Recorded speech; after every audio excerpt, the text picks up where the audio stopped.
You said it appears wildly sexist stuff. Are you anti-woman? I love women. In fact, interesting statistic, 100% of the people I've ever had sex with were women. So I love women. I have nothing against women at all. I'm not sexist in any regard. I'm not misogynist either. I'm a realist. Like, I'm a realistic person. As a realist, in the modern world, they're going to call you sexist, misogynist, etc. But I'm none of those things. I am just. Why do they call you that? Why do they call you that? Because Yeah, I like, say. what do you think it is that you say that makes people think you're like sexist? Because I say the truth. Which is? Women can't fight. Men are stronger. Like, base.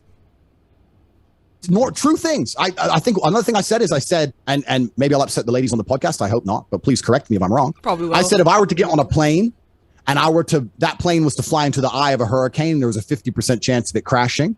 I'd want a male pilot because I think that males are better under stress and under pressure. I think they're less likely to get emotional in a life or death situation. That's why they make better soldiers.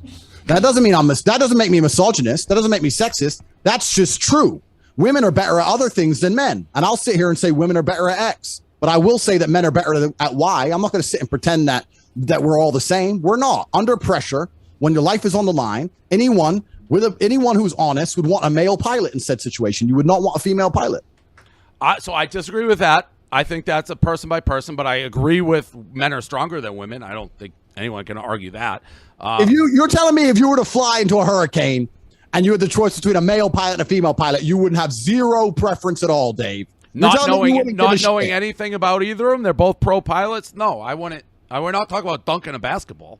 Well, I would choose a man because I know from my own personal experiences that when shit hits the fan and emotions are high and it's life or death, that the man is more likely to remain calm. And calm is what's going to keep me alive. So I would choose the man. For the same reason, I would choose women to do other things.